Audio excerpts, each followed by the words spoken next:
Desde España para el mundo, con Carolina Paz Zúñiga.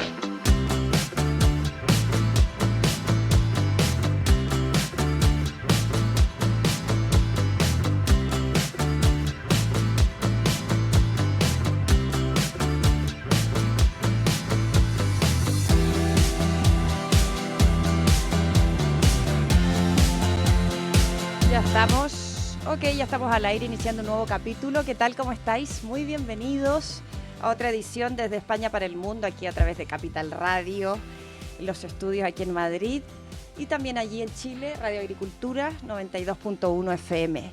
Qué alegría conversar de un tema que a mí me apasiona, está relacionado con nosotras, las mujeres, las señoras, la salud femenina, es lo que vamos a tocar, abordar el día de hoy.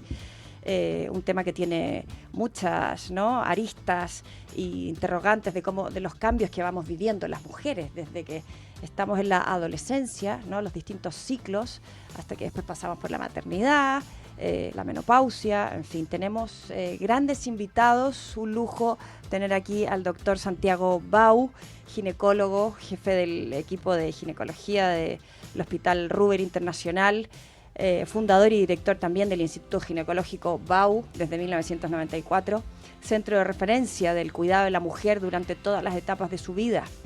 25 años de experiencia cuidan a 3 generaciones de mujeres. Bienvenido, doctor. La alegría tenerte aquí.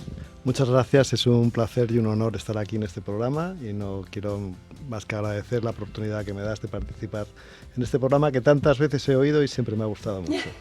Muchas gracias. Qué alegría, es un lujo recibirte porque eres una eminencia, eres muy importante tu opinión, la visión que nos puedes dar de lo que es, ¿no?, tener un hijo, de lo que es después también la menopausia, así es que maravillosamente te vamos a oír y aprender. Doctor Bau también tiene un máster en envejecimiento y longevidad de la Universidad de Barcelona. Él es fundador y director médico del Instituto Madrileño de Ginecología Integral desde 1989. También fue director de la Unidad de Reproducción Asistida del Instituto Madrileño de Ginecología Integral. ¡Wow! O sea, qué honor escucharte, doctor Santi Bau. Y también tenemos, por este otro lado del estudio, también tenemos una invitada de manera online, Pia Mancini, fundadora y CEO de Give Zero, solución de salud digital para mujeres en perimenopausia. Fue fundadora también de Open Collective. Estuvo 15 años construyendo soluciones y sistemas para crear agencias y comunidades. Ahora está aplicando toda su experiencia para ayudar a las mujeres a encontrar información en el cuidado que merecen durante esta transición, este cambio, ¿no?, a la menopausia. Bienvenida, Pia Mancini. Hola, Caro, gracias. Gracias por estar aquí. Qué ilusión también escuchar qué es la perimenopausia, ¿no?, llamada premenopausia, un periodo de transición de la mujer hacia el fin de su vida reproductiva. ¡Wow! Interesante, ¿eh? Muy interesante. Sí. Tenemos muchas preguntas y también tenemos de manera online a Antonella Costa Barsi, médico, cardióloga, especializada en prevención cardiovascular y salud de la mujer. Fundó la unidad de cardiopatía del embarazo del Centro Médico Tecnón en Barcelona y es cofundadora también, Chief Medical Officer de Team Life, ¿no?, un programa de medicina preventiva y longevidad basado en evidencia científica. Defiende una medicina que no solo trata enfermedades, sino que también ayuda a prevenirlas para que las mujeres podamos vivir más años, sobre todo vivirlos mejor. Bienvenida, Antonella Costa. Doctora, ¿cómo estás? ¿Nos escuchas? Hola, ¿qué tal? Buenas tardes. Sí, los escucho perfecto. Muchas gracias por la invitación, un placer poder conversar con vosotros. Estás en Barcelona, ¿no?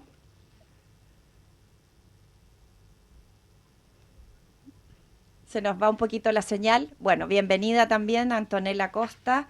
Qué maravilla. Bueno, vamos a partir con las preguntas, doctor Santiago Bau. ¿Cómo es esto de pasar desde el ciclo de los adolescentes, ¿no?, lo que es tener cuando nos llega la menstruación, hasta ya ser madres? Metémonos de lleno en este tema. Sí, o sea, vamos a ver. Yo creo que, por lo menos últimamente, siempre que oigo la palabra fertilidad, que es también parte del tema que nos toca, en vez de ir asociado a algo de alegría, creo que va asociado a un problema. España y todos los países occidentales tienen un problema importantísimo de fertilidad, con índices de fecundidad bajísimos que no llegan ni siquiera a reponer la población. El análisis de por qué hemos llegado a esto sería complejo, porque hay factores sociales, económicos, culturales y de muchos tipos. Pero yo, siempre que me han preguntado de este tema, creo que lo he resumido bastante sencillamente, simple, ¿no? pensando que surgieron los anticonceptivos, la mujer se hizo dueña de su vida reproductiva, la mujer se incorporó al mundo del trabajo, las empresas se hicieron dueñas de la fertilidad de las mujeres y los políticos no pusieron ninguna solución. Y esos tres variables, o sea, la incorporación de la mujer al mundo del trabajo y la poca soluciones que los políticos han puesto en relación a acceso a la vivienda de la gente joven, capacidad de emanciparse, sueldos míseros, bajas de maternidad que no son atractivas, todo eso ha condicionado que las tasas de fertilidad en el mundo occidental estén como estén y que muy bajas, ¿no? Muy bajas. Muy bajas. En España está en 1.2, acaba de crecer un poquitito. Y lo que más llama la atención, lo que más me ha molestado a mí en todos estos años, que es un problema que lo hemos visto venir, no es un problema de ahora, es que hemos visto centenares de campañas de concienciación en la televisión, que me parece perfecto, del cinturón de seguridad en el coche, del alcohol al conducir, del tabaco, de revisiones oftalmológicas, revisiones de los oídos, y no he oído todavía ninguna campaña, ni he visto ninguna campaña de concienciación social que dijera algo como: si tienes 35 años y estás pensando en tener un hijo, acude ya a tu ginecólogo. No lo dejes pasar porque mañana puede ser tarde. Es verdad. Y esto es un poco triste. No hay campañas publicitarias, campañas a nivel Ministerio de Salud. No hay campañas de concienciación. Yo veo en la consulta bastante gente o mucha gente que viene y te dice con 37 años, a ver, doctor, venimos a hacernos una revisión porque estamos pensando el año que viene o el siguiente tener un hijo. Y entonces me ven la cara de asombro y me dicen: porque es que le parece mucho esperar, cree que tendría que ser antes. Y yo les digo, no, yo creo que tendría que haber sido ayer. O sea, la gente no es consciente del declinar del potencial fértil de las mujeres a partir de los 35 años. Y no existe, no entiendo por qué, una campaña de concienciación sanitaria que explique que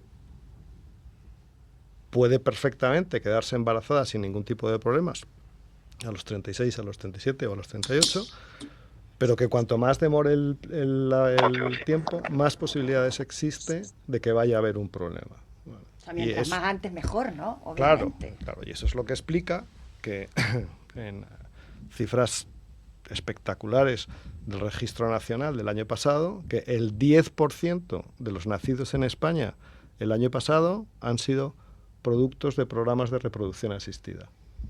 Y que el 10% de los nacidos han sido de madres de más de 40 años.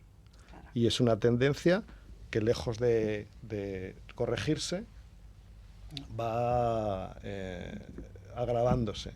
Y va agravándose porque la fertilidad y el desarrollo profesional de las mujeres es una cosa que compite.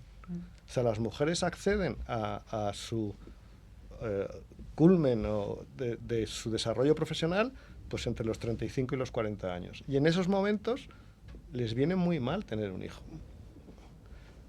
Y las empresas tampoco lo facilitan. O sea, conozco 1000 ejemplos de gente trabajando en una consultora No hay apoyo. que va a su jefe a decirle, pues, que me gustaría tal, ahora justo que estamos con los chinos, ahora que está. Y nunca parece que hay un momento para hacerlo.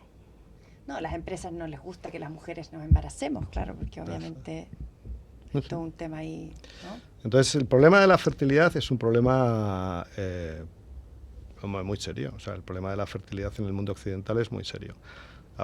Es un problema que no se soluciona de la noche a la mañana, pero que habría que empezar a implementar soluciones que van desde el acceso a la vivienda, ayudas, conciliación laboral.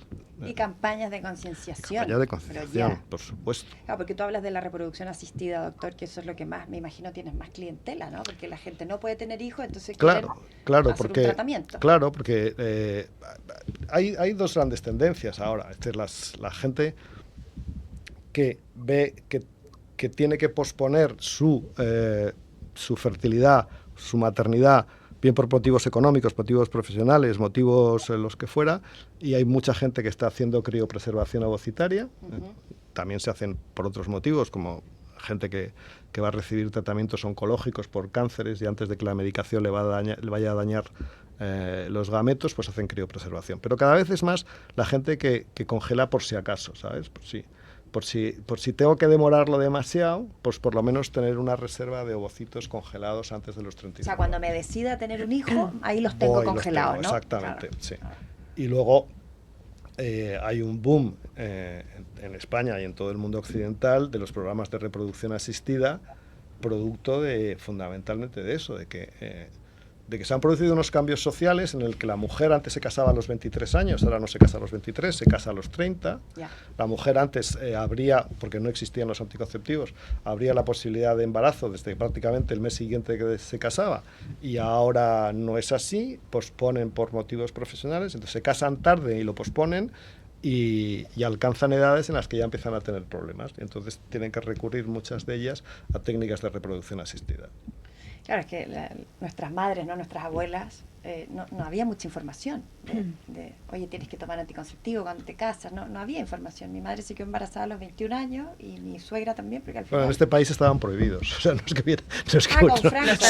Sí, no es que no hubiera... estaban prohibidos. Estaban prohibidos. Sí, estaban por prohibidos, el tema religión y eso. Por el tema religión y porque... Sí, porque existen desde los 70, ¿no? Sí.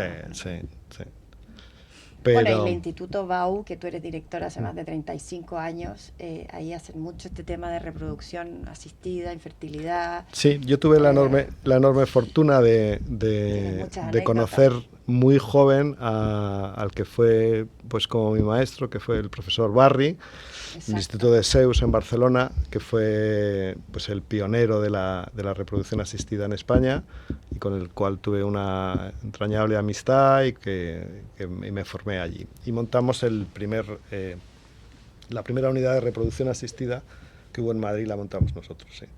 Y luego durante muchos años pues ha sido una parte importante del trabajo que he desarrollado, sí. Y la verdad es que es súper reconfortante, o sea, la cara de la paciente de 4 o 5 años de esterilidad, que se hace una reproducción asistida y que viene a la consulta a hacerse un test de embarazo y que sales con el test positivo, cómo se le ilumina la cara, el abrazo que te da, o sea, eso compensa muchos malsabores de veces de negativo, pero efectivamente la reproducción asistida es una especialidad que brinda muchas satisfacciones. Sí, pero el ideal no es ese, ideal es lo natural, ¿no? De la mujer, el proceso que se embarace, que tenga hijos antes, ese sería tu mayor consejo, ¿no? Oye, claro, tener hijos antes y no dejar de tenerlos. El problema es que los relojes biológicos son difíciles de modificar. Exacto. La fertilidad de la mujer es la que es, luego hablaremos y nos van a instruir perfectamente, la menopausia es la que es, y... Claro, pero en la menopausia ya no podemos tener hijos, ya se acabó. No, pero digo que también es un reloj biológico, se acabó, como el de la muerte. Hay relojes biológicos que somos complicados de solucionar. Cada vez el sapiens es más hábil y modifica pequeñas cosas, pero todo dentro de unos límites. Entonces la fertilidad es el tiempo que es.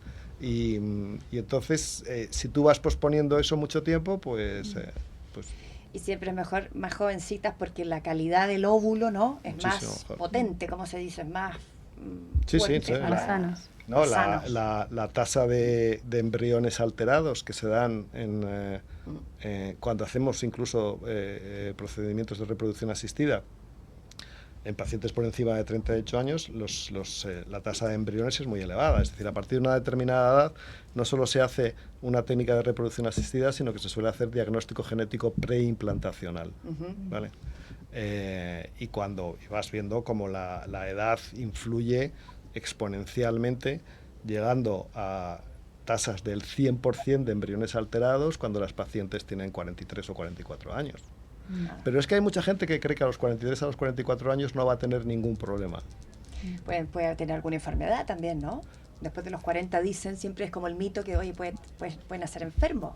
En los embriones, sí, claro. sí, yo te digo que con 44 años... estamos más mayores, digamos. Los embriones suelen estar mal alterados. Exacto. Esos embriones, cuando tú los transfieres, normalmente no implantan, no dan embarazos, porque están alterados. Es un mundo, ¿eh? Es un mundo. Wow. Pero es interesante eso que decía a partir de los 35, ¿no? Porque como justamente... Incluso antes, ¿no? La parte que viene después de, digamos, o sea, la bajada en la salud de los embriones y, digamos, porque las mujeres se vuelven cada vez menos, es menos fácil quedar embarazada, es la misma razón por la cual a partir de los 35 en realidad empieza un proceso nuevo, que es el proceso de la perimenopausia, digamos. El ya no tener tantos embriones tiene que ver con la bajada también en el nivel de hormonas, que es lo que también afecta, digamos, la etapa que viene después. En el fondo somos un único sistema. Claro. Y, digamos, cuando se termina una etapa, en ese momento nace la otra, digamos, es como muy claro. Y tú, Pía, te has querido especializar en ayudar a la mujer, en aconsejar, en prevenir, ¿no? Que sepamos antes de lo que nos va a venir, cuáles son los síntomas. En prevenir. Sí, porque, bueno, como lo mismo que decía Santiago, que por ahí hay mujeres que creen que, digamos, a los 43 o 40 pueden tener hijos sin problemas, o los 38. O sea, nosotros pensamos que la menopausia es algo que nos pasa de grandes. A los 35, 36 no nos sentimos grandes, digamos, al menos yo no, cuando me sucedió a mí. Y entonces creemos que es algo que hay que ocuparse muchísimo más adelante. Y la verdad es que las consecuencias de no tomar acciones, digamos, en todo lo que es como en nutrición, en ejercicio, en sueño, digamos, impacta muchísimo en la longevidad. Entonces mi objetivo es ayudar a las mujeres a entender que hoy es lo más temprano que podés empezar a realizar cambios que te van a ayudar, digamos, a cómo vivís la última década o 2 décadas de tu vida. Entonces, entender que la menopausia, digamos, como proceso, no es algo que empieza cuando... La menopausia, que ese es un día en nuestra vida, es cuando nuestros ovarios fallaron durante 12 meses seguidos, no tuvimos regla. Ese día, digamos, que se mira para atrás, ya pasaron 12 meses, estás ya en menopausia. O sea, cuando ya tienes 12 meses que no te llega la regla, ya ahí estás en menopausia, ¿ya? Y todo lo que viene después es posmenopausia. Digamos, es un día la menopausia. Es el día que se cumplieron los 12 meses sin regla. Increíble. Todo lo que viene antes se llama perimenopausia y todo lo que viene después ya es posmenopausia. Pero esperar a que eso suceda para tomar acciones es poner en juego tu futuro. Digamos, porque nosotros sabemos, por ejemplo, que empezamos a perder masa ósea, empezamos a perder masa muscular, empieza a cambiar nuestro metabolismo y entonces todo eso no empieza el día de la menopausia, empieza hasta 10 años antes. Wow. Un segundito, pausa. Vamos. Venimos ahora mismo, desde España para el mundo. Sí, pero tengo que me está llamando este...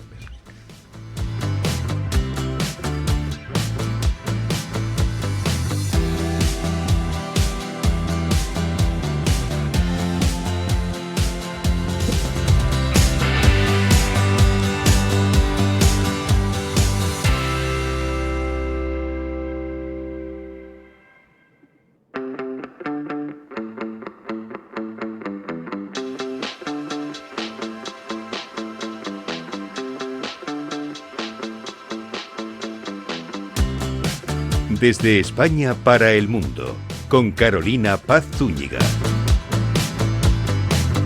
Ya estamos de regreso aquí con nuestros grandes invitados hablando de salud femenina, de maternidad, de menopausia, todos los ciclos que vamos pasando la mujer, ¿no? Nuestra etapa, en nuestra vida en el fondo. Porque ya cuando estamos en el post-menopausia ya se supone que no hay síntomas, ¿no? Ya no, o todavía podemos tener algunas molestias. Falta de dormir, no dormir. Bueno, yo creo que hay mujeres que todavía tienen síntomas, sin duda, luego digamos, en la posmenopausia, y hay que seguir cuidándose sin ninguna duda. La perimenopausia, como gran parte de la complejidad que tiene, es que es caótico. Digamos, es una transición. Pasás de algo que es más o menos estable, cada 28 días, tenés tus ciclos, y de repente es un caos. Y en realidad, gran parte de esa transición, por lo que se define, es porque tenés muchos picos hormonales, entonces no es como es un suave declive que va bajando, digamos.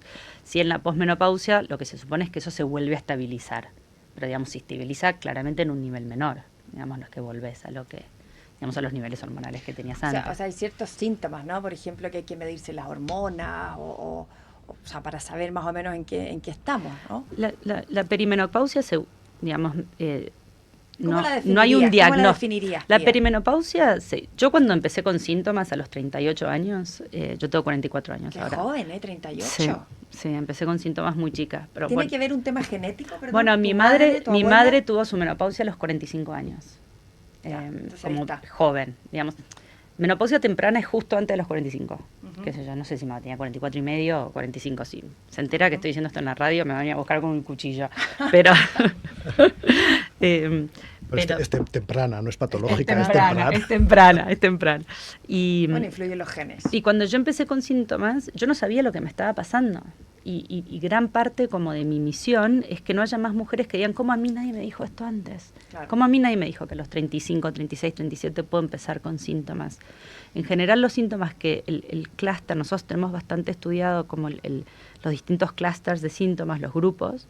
En general, los grupos de síntomas que aparecen o más prevalentes al inicio son somáticos, en general, ¿no? Tienen que ver con ansiedad, con cambios de humor, con tristeza, con irritabilidad, digamos. Los calores en general suceden un poco más adelante. Los sofocos suceden más adelante, los tremendos sofocos en la transición. Y entonces se nos mezcla, también, ¿no? Claro, y se nos mezcla mucho. ¿Esto qué es? ¿Qué me está pasando? Yo estoy perdiendo la cabeza, ¿por qué quiero acuchillar? Porque no me acuerdo de nada, claro, tengo Alzheimer. Exacto. Y entonces hay mucha calma en entender que por ahí esto es parte de un proceso. Bueno, ahí lo que hay que hacer es ir al médico, al ginecólogo, ¿no? Y preguntar, doctor, ¿qué me pasa? Claro, es que, fíjate, a mí me encanta oír lo que estás diciendo, porque esto es una cosa relativamente nueva. Tanta información. No, incluso la menopausia. Y es nueva porque en nuestra evolución antropológica el sapiens no ha tenido que preocuparse por eso hasta hace muy poco. Fundamentalmente porque no llegaba a esa fecha. O sea, muchas mujeres no han tenido. Yo he escuchado mujeres que dicen, yo no me he enterado, no es que no han tenido. Digo que en el devenir de nuestro desarrollo evolutivo antropológico, la esperanza de vida durante muchísimos años de la mujer ha sido por debajo de los 45 o 50 años. Ah, claro. Entonces no llegaban a presentar la menopausia. Pero no te estoy hablando del siglo I, te estoy hablando del siglo XVIII. 19, claro. Hay un libro precioso de Sukin, que seguro que lo habéis leído, de El perfume, que en el primer capítulo describe a la madre del protagonista, ¿vale? Y Sukin maravillosamente la describe y dice que para la edad que tenía, 32, tenía una salud relativamente aceptable, aparte de tener tuberculosis, sífilis y faltarle todas las piezas dentales. ¡Wow! ¿Vale? Claro, otra época. Era a los 32 años, ¿vale? Entonces, la mujer ha empezado a sobrevivir y llegar a la edad de la menopausia hasta hace muy poquito.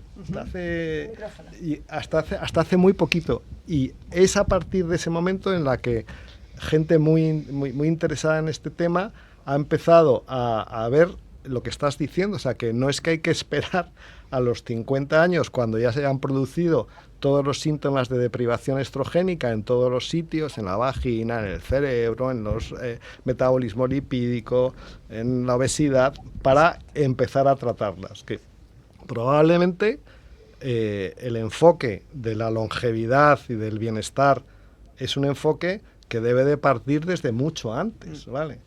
Todo lo que has estado hablando, de la alimentación, del ejercicio, de los suplementos, de evitar los hábitos tóxicos. O sea, no podemos olvidar que somos unos entes que nos estamos permanentemente oxidando, ¿vale? Y que eso es inevitable, o sea, no vamos a poder impedirlo, pero sí lo vamos a poder modular. Sí, es súper interesante. Si uno espera, por ejemplo, a los 60 para hacerse una densitometría y ver si tiene, digamos, si perdió densidad ósea, bueno, tu capacidad de recuperar es bastante menor que si vos a los 35 decís, bueno, yo sé que estoy perdiendo masa ósea, porque nos pasa, entonces, ¿qué hago? En vez de... No, pero no lo sabemos. ¿Cómo lo vamos Sí, nosotros perdemos masa ósea a partir de cierta edad, digamos, ¿Qué es eso? todos. ¿Qué es eso? La calidad de nuestros huesos. Okay. ¿Sí? La calidad de nuestros huesos empieza a ser menor, digamos, eso es así, de la misma manera que tenemos si uno... dolores articulares. Articulares. ¿No? No necesariamente no todas las mujeres. Los dolores articulares pueden ser por pérdida de hueso. Otros pero síntomas, se va produciendo de forma paulatina una pérdida de hueso que puede estar exacerbado por la multiparidad, por lactancia durante mucho tiempo, dieta inadecuada, vida sedentaria.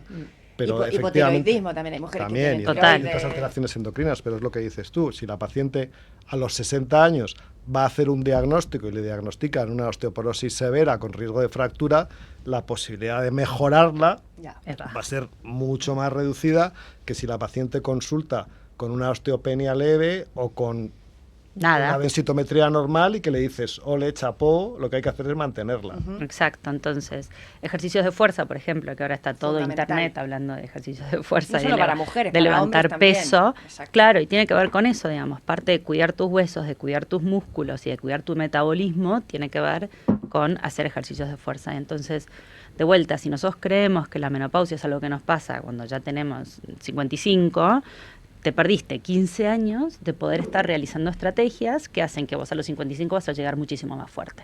Al final de cuentas es cuánto querés invertir en el banco de tu futuro. Cuánto querés poner en la cuenta de la cual vas a tirar cuando tengas 70. Yo prefiero poner todo lo que pueda. Y 80 también, para estar bien. Total. Perimenopausia. Es la etapa más corta que precede a la menopausia y dura 12 meses. Después de la última menstruación. Suele durar 2-3 años y se caracteriza por las irregularidades del ciclo menstrual. La edad habitual en la que se presenta la perimenopausia, 45 y 50 años. En realidad la perimenopausia está definida como, digamos, el periodo anterior a la menopausia, digamos. En general puede durar entre 5 y 10 años. Digamos, que es, depende de cada mujer, ¿no? Depende de cada mujer. Yo siempre digo lo mismo. Vos conociste una mujer con menopausia y conociste una mujer con menopausia, porque la verdad es que cada cuerpo lo vive de manera muy distinta. Y eso es gran parte de la confusión que hay hoy. Es que es complejo, porque hay muchísimos síntomas de menopausia. Te pueden, digamos, la bajada en las hormonas, la bajada estrogénica, puede impactarte de una manera a vos y de otra manera totalmente distinta a otra persona. No hay manera de hacer un diagnóstico. Yo no te puedo sacar sangre y decirte estás en menopausia, te faltan 5 años. Digamos, no hay un diagnóstico, entonces se hace por sintomatología. También se hace mucho por descarte, ¿no? Digamos, por ejemplo, los síntomas... Yo tuve enfermedad de las tiroides, entonces las tiroides es algo que yo me mido siempre. Y el hipotiroidismo, bueno, una enfermedad de deficiencia en las tiroides, tiene síntomas que se solapan mucho con síntomas de perimenopausia, digamos, fatiga, subida de peso, caída del cabello, digamos. Entonces, también se hace un poco por descarte. Si llega alguien a los 40, digamos, en general, lo primero que le hacen es un panel para ver cómo tiene las tiroides. Si tiene las tiroides perfectas, bueno, ok, entonces esos síntomas están relacionados a otra cosa. Pero es complejo, hay un montón de información, digamos, confusa. Y claro, las redes sociales invaden de tanta cosa que uno también se confunde. Hay que dice, ¿no? ayudar a separar un poquitito. Al médico, ¿no? Claro, exacto. Siempre. Y hay que separar la paja del trigo y separar un poco qué opciones hay. Digamos, como veníamos hablando justo antes de empezar el programa, antes la terapia de reemplazo hormonal no se enseñaba. Digamos, esto es algo que recién ahora se está enseñando. Y durante muchísimo... Reemplazo hormonal. Sí. Es darte lo que tu ovario no produce. Ya. Y Y eso ha estado rodeado de mucha controversia. En el 2002 hubo un informe demoledor que sembró mucho ¿Miedo? confusión y miedo en las mujeres, porque hablaba de incrementos significativos de cáncer de mama, de enfermedades cardiovasculares, de trombosis, en pacientes que estaban siguiendo un determinado tratamiento. Sí, replacement therapy hormonal. O sea, un tratamiento hormonal sustitutivo determinado, que no es para nada lo que se hace Eso ahora. era ¿no? pastillas, ¿no? Eran, sí, bueno, había de todo, pero fundamentalmente los fármacos que se utilizaban eran otros distintos. A raíz de eso hubo muchísimas investigaciones y muchísimas revisiones y la confusión, y yo creo que vas a estar de acuerdo conmigo, muchas veces la hemos generado los propios médicos. Es decir, primero emitimos un artículo diciendo que era prohibido dar a las mujeres terapia hormonal, porque a todas las que les diésemos terapia hormonal sustitutiva o reemplazo iban a tener cáncer de mama o cáncer de endometrio. Luego hubo un bandazo que dijimos que había que dárselas a todas, incluso a las que no tuviesen nada y estuviesen fenomenal, porque solamente las que hiciesen terapia hormonal sustitutiva iban a ser felices y no iban a tener nunca Alzheimer. Y ahora estamos donde yo creo que es el sitio. Hay que hacer tratamientos ajustados, personalizados, a las pacientes que los necesitan persona, y con un esto muy individualizado. Claro, por eso, como es individualizado y tan personalizado, por eso nosotros en Give Zero hicimos, digamos, esta plataforma que lo que hace es realmente un perfil 360 de la mujer y que mira la información de los wearables, ¿sí? Si usa Apple Watch o Oura o Whoop o cualquier, digamos, entonces cómo está su corazón, digamos, cómo está su sueño, cómo está su variabilidad cardíaca, digamos, todo eso, cómo es el ejercicio que hace. Medimos también, tenemos cuestionarios que miden en qué etapa están, cómo son sus síntomas, cómo esos síntomas se relacionan con, digamos, el sueño, por ejemplo, cómo es su alimentación, cómo son sus analíticas y cómo están algunos biomarcadores relativos a los problemas que las mujeres dicen que tienen, cuál es el clúster principal de problemas, fatiga, sueño, subís de peso, ¿por qué estás acá? ¿Qué es lo que sentís? Muchas veces las mujeres llegan al consultorio como sin tener toda esta data. Y la verdad es que es muy personalizado, entonces es muy importante entender, bueno, no es lo mismo llegar a verlo a Santiago y decir, por ejemplo, bueno, yo no me siento como yo misma, que es lo que dicen muchas mujeres, hay algo que no está bien, y que es verdad, pero es que realmente no te sentís vos misma. Y otra cosa es llegar y decir, mira, Santiago, yo tuve spotting estos días, tuve niebla mental, digamos, cada esto, los sofocos me pasan cada tanto, lo que me funciona es esto, estos son las últimas analíticas, este es mi ciclo, digamos, esto es lo que como. Entonces, claro, Santiago tiene una visión, digamos, muy completa, global de la mujer. Y sobre todo, de vuelta, digamos, mi obsesión es cómo le damos agencia a las mujeres, porque te da miedo, es como... A mí me pasa que cuando tengo niebla mental, yo me siento que tengo un agujero en la cabeza. O, por ejemplo, con mis migrañas, digamos que yo pasé de tener migrañas esporádicas, o sea, 4 migrañas por año, a tener episodios de migraña crónicos, 5 días de migraña al mes. Yo terminaba en la clínica Navarra internada cada 2 por 3. ¿Pero eso tú lo relacionas con la menopausia? No. Estos síntomas, mis migrañas a los 37, 38 años pasaron a ser así, digamos, fatales. Digamos, y yo no cambié nada. Puede ser estrés, trabajo, Es ¿no? que, bueno, o puede ser también, digamos, mucha fluctuación, digamos, en mis hormonas. Hay muchas mujeres que después de la menopausia dejan de tener migrañas. ¿Sí? Está como bastante relacionado. O sea, no nos olvidemos que la menopausia o digamos, esta transición es una transición neuroendocrina. Digamos, pasa tanto en el cerebro como pasa en los ovarios. Esto es algo que tampoco, como antes, se entendía de esta manera o el enfoque no era este. Los sofocos son eventos neurológicos, digamos, no son eventos que te pasan. Bueno, físicos también, pero vienen del cerebro, claro. No, pero claro, claramente. Pero están mediados por neurotransmisores. Exacto. Sí. Entonces, lo que va variando, digamos, y el estrógeno está involucrado en cómo las neuronas generan energía, ¿vale? Entonces, claramente, cuando te empieza a bajar el estrógeno, tus neuronas trabajan más para generar la misma energía que generaban antes. Entonces, es toda una transición. ¿Sí? Y las migrañas están relacionadas con eso. Pero yo no sabía, yo creía que era mi culpa. Claro, yo creía que era algo que yo estaba haciendo mal, que estaba comiendo mal, que tenía una disbiosis, que no hacía deporte, digamos.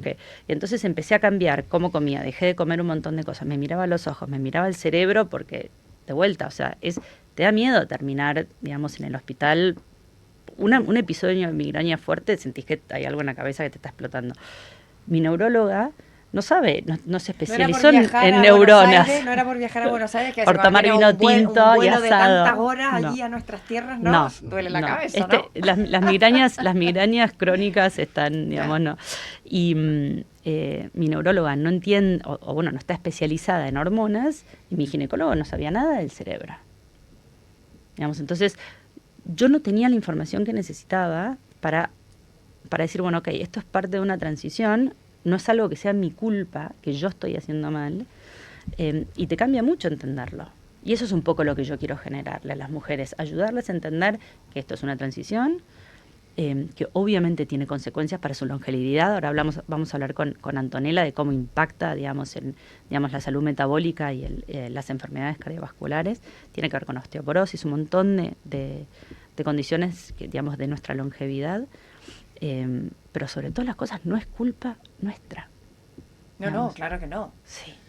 O sea, que tus irritabilidad, tus ataques de llanto, tus ansiedades, no son algo que vos estás haciendo mal. No es que de repente no querés acostarte más con tu pareja, porque no lo querés, o porque no te atrae. Es porque nos baja la testosterona y baja la libido. Entonces, para mí es como tan fundamental que entendamos de dónde viene. ¿Y cómo hay que explicarle a los hombres eso? No, porque es muy importante que también el hombre sepa que no es culpa de la mujer, que no es que no quiera al marido, a la pareja, ¿no? Fundamental. Es brutal, es un tema que da para mucho. Hombre, yo creo que... Tú como trabajas, doctor, experto con la mujer, sabes perfectamente cuando tu mujer... No sé, pero que me refiero a yo creo que... ¿Cómo se lo explican? A eso me refiero. ¿Cómo se lo explican a la pareja? Yo creo que es difícil de explicarlo. O sea, yo creo que sí, porque es difícil explicárselo a ellas, es difícil que ellas lo entiendan, es mucho más difícil de explicarlo y que los maridos o las parejas lo entiendan. Hombre, yo creo que como cualquier pareja normal, ante una época compleja, difícil o cualquier otra, lo que es fundamentalmente se requiere es un acompañamiento. Entonces, exacto. Yo creo también que las parejas evolucionan de forma paralela, ¿vale? Maduramente, ¿no? Claro, a través de los maduran años. Parecidos. Entonces, no es que... Otra cosa es cuando entramos en temas patológicos de una menopausia patológica antes de los 40 años, incluso una menopausia precoz. Pero te quiero decir que la sexualidad de las parejas también evoluciona paralelamente y estamos hablando de que la sexualidad de un varón a los 54 o 55 años no es la misma que la de un varón a los 40, ¿vale? Ya. Y que, a los 30, claro, todo el tema de la sexualidad y de la libido es, no podemos simplificarlo en niveles de estrógenos, son cosas mucho más complejas, ¿vale? Yo siempre lo digo en broma, alguna de las que no es que se lo recomiende, que se lo digo en broma. Alguna de las parejas que vienen que me dicen que ya con su marido, que es que no tiene tal, le digo, pero si te vas con Brad Pitt a Mauricio, ¿a que no vas a tener ese problema? Me dice, seguramente no. O sea, el problema no es de Brad Pitt tampoco. Bueno, influye el estrés, el trabajo, claro, el día a día, el ambiente. cansancio. Si tienes 4 niños aporreando a la puerta, claro, es muy difícil tener un momento de intimidad con tu mujer. Entonces, o sea, no se pueden simplificar las cosas, pero es verdad que el declinar de los estrógenos en la mujer y la testosterona y de la testosterona pues provocan sequedad vaginal, dificultad en las relaciones sexuales, menos apetito sexual, menos impulso. Hombre, también lo que no se puede hacer... Bueno, influye la edad que tenemos. Claro, que lo que yo creo que tampoco podemos hacer es levantar falsas expectativas. Es decir, si una paciente con 50 años quiere recuperar la libido sexual que tenía cuando tenía 14 o 15 años, pues mire usted, eso es una etapa pasada. Usted ahora está en esta otra cosa distinta. Claro. No puedes pedir... Hay que respetar, ¿no? Cada etapa. Yo, por mucho que me entrene, no voy a volver a hacer los 100 metros en 11.7. ¿sabes? No, claro. Lo haré en 14, 18 o en 15, 22 y eso es a lo que tengo que tratar de llegar. Por supuesto, pero las Y mujeres... los hábitos también, mantenerlos. Sí, igual muchas mujeres como que cargan con una culpa como muy grande, ¿no? Y se juegan Tenemos que quitarnos las culpas. Sí, exacto. Fuera. Hay que sacarse las culpas y yo creo que hay que hablar de estos temas muchísimo más. Hay que hablar de cómo cambian los orgasmos a medida que uno va creciendo, digamos, del impacto que tiene la bajada del estrógeno en la sensibilidad, digamos, de todos los tejidos, de la bajada de estrógenos, de testosterona digamos, en el apetito y en la libido. Y yo creo que la comunicación es fundamental.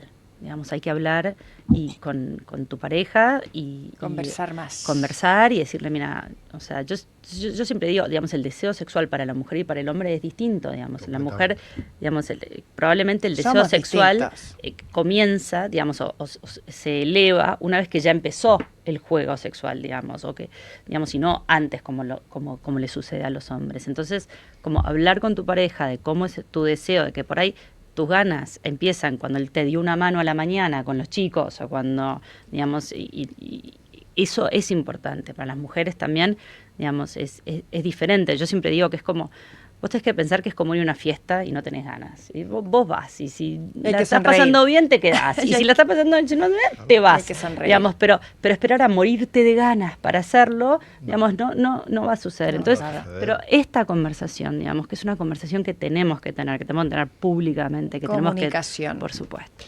Pasa lo mismo con la regulación térmica. ¿Qué matrimonio no tiene problemas de regulación térmica en su dormitorio? Yo creo que todo el mundo. O sea, todo Calor, el mundo. frío. Calor, frío. El que tiene calor, el que tiene frío. Normalmente las mujeres suelen ser bastante más frioleras.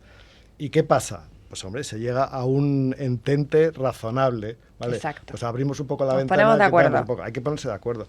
Pues esto es igual. Dice, no, pero es que yo a los 18 años no tenía frío ni calor. Bueno, pues sí, Bueno, pero es que no pues, tienes 18. exacto. Tienes otra cosa distinta. Yo creo que el diálogo es fundamental. El diálogo es fundamental. Comunicación. Nos vamos a una pausa rápidamente y regresamos, que tenemos a la cardióloga Antonella Costa a la vuelta, ya volvemos.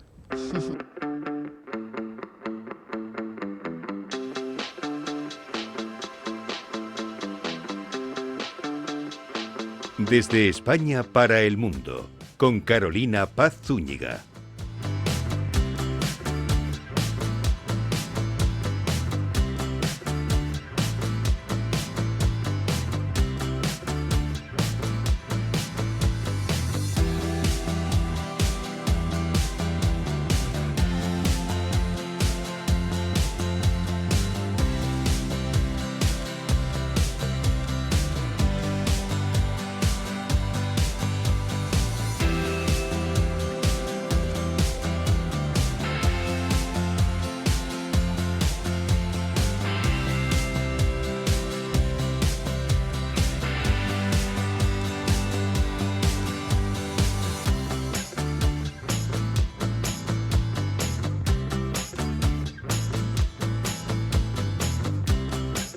Ya estamos de regreso de esta pausa, aquí conversando con nuestros grandes invitados de salud femenina, embarazo, maternidad, menopausia, con el doctor Santiago Bau del Instituto Ginecológico Bau aquí en Madrid, también con Pia Mancini, que tiene una plataforma, ¿no?, muy interesante, Give Zero.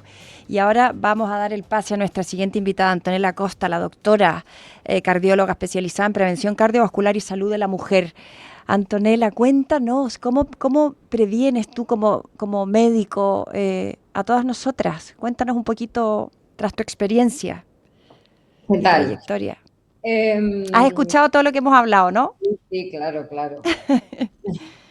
Bueno, yo creo que un punto importante para mencionar, por lo menos desde mi lado, es que durante toda la vida de la mujer, todo lo que es salud femenina gira siempre en torno a la salud reproductiva, ¿no? ¿Qué mujer no sabe que tiene que hacerse una mamografía? ¿O qué mujer no sabe que tiene que hacerse un PAP, por ejemplo? Y obviamente las que tienen hijos y luego están en seguimiento por su ginecólogo también tienen este tipo de valoraciones. Y no digo que esto esté mal, esto salva y ha salvado muchísimas vidas a lo largo de todos estos años, especialmente en lo que es cáncer. Pero una cosa muy importante que creo que hay que remarcar y que tiene que quedar un poco claro es que la principal causa de muerte en la mujer es el corazón, ¿no? No, por encima de todos los tipos de cáncer. Y sin embargo, ¿cuántas mujeres han ido alguna vez al cardiólogo, no? Muy poco, ¿no? ¿Cuántas mujeres tienen hecho un electrocardiograma o una ecografía del corazón? O sea, todas tenemos mamografías, PAPs y revisiones ginecológicas, que está perfecto, no digo que haya que dejar de hacerlo, pero hemos dejado un punto ciego muy importante en la principal causa de muerte nuestra también. No es algo solo de hombres el corazón. Qué importante, doctora. ¿Y cómo podemos, o sea, la clave ya la has dicho, que hay que hacernos más jóvenes, ¿no? No esperar a tener 70 años para ver el tema cardiología, cuando uno dice, oye, es que me puede venir un infarto porque ya soy mayor, tercera edad. No, antes. ¿A qué edad? ¿Cuál es tu recomendación? Bueno, en verdad, durante todo lo que es nuestra época reproductiva, por suerte contamos con los estrógenos, ¿no? Que ya estuvieron hablando un montón de los estrógenos, pero estos estrógenos actúan como si fuesen un guardaespaldas para el corazón, ¿no? Mantiene las arterias flexibles, ayuda a que tengamos el colesterol bueno alto y el colesterol, entre comillas, malo bajo, baja la inflamación, hace que la grasa se acumule en lo que son caderas y muslos y no en la barriga, no la grasa visceral. Entonces, ¿qué pasa? Con la caída de estos estrógenos, que empieza de forma, es una transición, como ahí decía el doctor y como decía Pía, es una transición que puede durar años antes de la menopausia. Ahí empezamos a tener fluctuaciones en los niveles de estrógenos y empiezan a caer estos niveles de estrógenos hasta que lo que sucede es que este guardaespaldas se retira, ¿no? Y perdemos todos los beneficios que este guardaespaldas nos daba, nos igualamos en cuanto a riesgo con el hombre y tenemos el mismo riesgo de sufrir un infarto o un evento cardiovascular igual que el hombre. Sin embargo, el hombre venía en seguimiento desde hace años y la mujer no tenía ni un electrocardiograma, que es algo básico. Entonces, esto es algo que vemos mucho en la práctica diaria, ¿no? Lo vemos no solamente en las mujeres que vemos en consulta, sino también en lo que es, por ejemplo, en emergencias. En emergencias, cualquier mujer que viene con síntomas de dolor en la boca del estómago, náuseas, sudoración o palpitaciones, inclusive muchos médicos no piensan en que puede estar teniendo algo cardiológico, ¿no? Hay estudios, y esto está reportado en todos lados, que más del 50% de las mujeres se van sin un diagnóstico correcto, sin el diagnóstico de que de verdad les estaba pasando algo en el corazón. ¿Por qué no pensamos en eso? ¿Por qué no pensamos en el corazón? Porque el problema no es solo de los médicos, sino también de nosotras, ¿no? No pensamos en ello. O sea, no solamente hay que preocuparse, según lo que te estoy escuchando, Antonella, del cáncer de mama, ¿no? Que siempre estamos como la revisión anual, la mamografía, la ecografía, también hay que preocuparse del corazón, de la cardiología. Me ha dicho, primera causa de muerte en la mujer. Exacto. Que cuando te llegan pacientes allí a Barcelona, ¿qué síntomas te...? Bueno, tenemos que separar lo que es la prevención, ¿no? Y ya cuando tenemos una patología, ¿no? Pero cuando tenemos... No, pero me refiero a que está relacionado, perdón, Antonella, con la menopausia. O sea, esto lo encuentro algo muy interesante, pero novedoso también. Somos ignorantes muchos. Bueno, claro, lo que está relacionado en verdad es que esta caída de estrógenos aumenta el riesgo y que no tenemos que esperar a que suceda la enfermedad como para ver qué es lo que está pasando, ¿no? La enfermedad cardiovascular se gesta durante años, en muy pocos casos es algo que sucede de la noche a la mañana. Entonces, todo lo que es la perimenopausia es la ventana perfecta para ver cómo está nuestro cuerpo. Muchas veces en lo que es una analítica de rutina que no tiene ningún asterisco ni ninguna letra en negrita porque está todo dentro de los parámetros normales, no significa que esté todo óptimo para luego llegar a la menopausia y llegar bien, ¿no? Con la menopausia sabemos que el colesterol malo, entre comillas, que es el LDL, aumenta por lo menos 18 puntos. Entonces, ¿en cuánto lo tenemos ahora, ese colesterol? ¿Cuál es nuestro número? Porque lo importante no es está bien o está mal, me han dicho que está todo bien, está todo normal. ¿Cuál es mi número de colesterol LDL?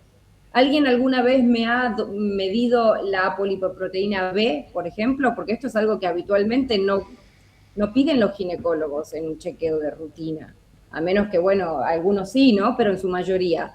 O una lipoproteína A. ¿Sabemos cuáles son nuestros valores? ¿Tenemos la lipoproteína A alta? Todas estas cosas son cosas que nosotras deberíamos saber. ¿Alguna vez nos hicieron un electrocardiograma? ¿Es normal nuestro electrocardiograma? Porque el hombre, Bueno, por lo menos, alguno tiene. Eso a veces lo pide el médico general. Yo me acuerdo, fui hace años a un médico internista y me pidieron o sea, un chequeo general te voy a hacer, me dijo, ¿no? Antonella, una pregunta. ¿Tú Sí. serías partidaria de instaurar en el entorno de la medicina preventiva, lo mismo que ya está muy instaurado la realización de una colonoscopia a una determinada edad, realizar como marcador de medicina preventiva la realización de una ecocardio, un electrocardiograma, una analítica específica a las mujeres a partir de una determinada edad? 100%, sí. De hecho, bueno, yo ahora lidero todo lo que es la parte médica de un programa de preventivo que se llama Time Life. Tratamos tanto a mujeres como a hombres, obviamente siempre de forma muy personalizada, pero nos focalizamos mucho en lo que es la mujer en perimenopausia y en menopausia, por supuesto, y hacemos todo esto de rutina absolutamente a todas. Obviamente luego personalizamos mucho dependiendo de antecedentes familiares y antecedentes de cada persona, ¿no? Pero un electro, un Doppler de vasos de cuello para estadificación de riesgo, necesitamos saber cómo están nuestras arterias, cuál es nuestra salud arterial, porque si tenemos aquí placas de colesterol en el cuello, probablemente también las tengamos en las coronarias, y las de aquí del cuello son las que generan los ictus. Alguna vez, esto es importante, ¿no? Medírselo. ¿Cuáles son nuestros valores de tensión arterial? Porque nuestros valores a los 20 no son los mismos que a los 40, y todas las mujeres llegan diciendo, es raro, yo siempre fui de tensión baja, pero ¿hace cuánto que uno no se mide la tensión arterial? ¿Ustedes de tensión baja cuándo? ¿A los 20? ¿A los 30? ¿Cuál es su tensión ahora? Esto es algo que va fluctuando, no es algo estático a lo largo de la vida. Entonces, bueno, sí, yo soy partidaria de que estas cosas hay que verlas años antes de que ocurran.